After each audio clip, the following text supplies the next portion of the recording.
I mentioned in another video that local color clusters thing inside of the color range dialog box won the worst name feature for CS4. Well, I think content aware scaling, it's under the edit menu, wins the second worst name feature. That said, I'm really just kind of joking around here because I'm not quite sure what you would call this, and when you find out what it does, the name actually kind of makes sense. It's just kind of a weird name, and I like to make fun of it. Anyway, so let's get started here. Now, the best way that I can describe this feature to you is to actually just show you this in action and show you what happens when we do it the wrong way and then when we do it this content-aware scaling way. So in this example here, we want to transform this image. If I go under the edit menu, all these things are grayed out. Every option, content aware, free transform. That's because we have a background layer here. So I'm just going to double click on it and then just click OK. That makes it a regular layer. Now the situation I'm going to set up is that somebody comes in and tells you that this image needs to work in, say, maybe like a 2-page spread. It needs to go all the way across in the background or something like that. And it just won't fit. You need more area over here. Well, you could come in here and try to clone and fake it. Or you could maybe even try to, get in, going under the edit menu, go to free transform here, and maybe try to spread it out. But as I spread, take a look at what happens here. See how the snowboarder starts to spread, the mountain spreads, everything spreads inside here. Things look kind of funky. Essentially, I'm stretching all the pixels here. If I hit enter or return, I can always come up here to the image menu and go to reveal all, and I can see my new image. And maybe it would fit onto the page, but you got to admit it kind of looks funky now, especially when we know what the original looks like. Okay? Well, that's kind of the bad way to do it. So the new way that we can do something like this is by using content-aware scaling. It's under the edit menu as well.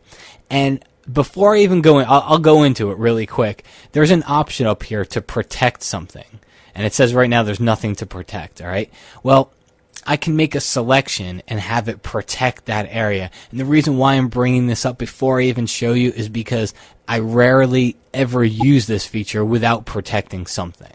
Okay, in this example here, we might want to come up here and protect the snowboarder. So I will make a quick selection just with the lasso tool, right? Just right around him. Come up to here to my channels palette and just save this as a channel. Just click on that little icon at the very bottom, save selection as a channel, and that saves it as a channel here. And then I can deselect, go back to my layers palette, and now start to work. So let's go up here, edit, content aware scale. Up in the protect option, I've got to come up here and choose alpha 1. All right. And now watch what happens when I start to spread this out. Watch the snowboarder. That's the most important thing.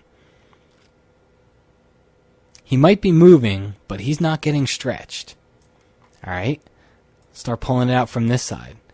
He stays the same exact size. If I hit enter or return here and go under image, go to reveal all, you'll see we've done the same thing, but instead of stretching all the pixels here, what Photoshop has done is it's gone in the background and it's like inserted pixels, where when you free transform, you're stretching the pixels and you're just basically blurring everything. Content aware scaling is going to give you a lot better result on the output side because it's inserting pixels. It's keeping your resolution. Everything's going to be the same, and instead of stretching, you're inserting these little seams and parts into this photo to make this work. I can only imagine the math that's going on and the programming that's going on in the background here, but it's pretty cool. All right. So I'm going to undo a couple steps and just get back to normal here. Let's go back up into content aware scaling, and let's say somebody comes in and tells you, I want you to get this onto one page, but you can't crop it, because look what happens if we crop it. All right. If we crop it, we're going to lose a lot of the depth, especially if you want over all the powder and everything over here. If you crop it, you're losing all this depth over here that kind of shows that how far back the mountain range goes. So cropping isn't an option. Okay, so we can come up to content aware scale. We can do the same thing. We can bring this guy in.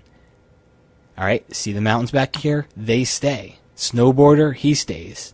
All right, and we can bring this in. Now we start to get some funky results. Oh, one thing I didn't do, let's come back up here. And you got it. You know what? It's kind of a pain. I'll tell you right up front. It doesn't remember that you've chosen this option. So if you come back in here again, you got to choose it again. But see how the snowboarder stays.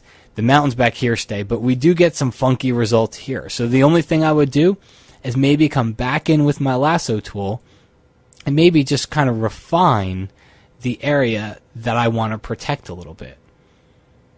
Okay, make a brand new selection, come over here to channels, just drag this channel to the trash can and click on that new channel icon again.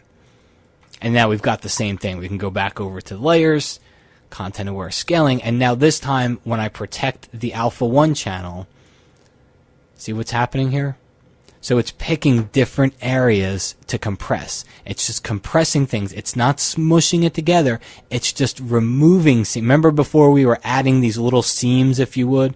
It's removing seams from the image. So you're not squishing things together, and we don't get that squished look that we would get if we hadn't done this. We would be squishing the snowboard. Everything would be squished. Now, if you get too far, all right, obviously what's going to happen is it's going to start to say, all right, I've got to start to squish something here. But look at what it does. I mean, it waits until the last possible second, and it still tries to retain as much of that snowboarder as it can. It's just bringing in the snowboard here. But look at his body. I mean, his body is staying the same. So it's really amazing when you think about what's going on here. Now, I'll finish with this. Is I kind of gave you a view of this from a different perspective.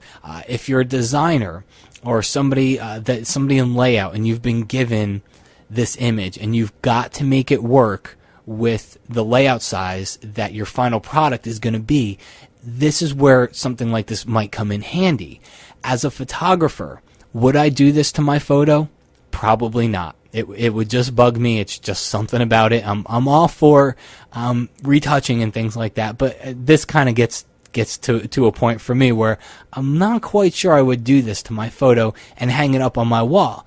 That said, make sure you check out the next video. I've got a kind of a continuation to this, where as a photographer, this is something that I might consider using this feature for.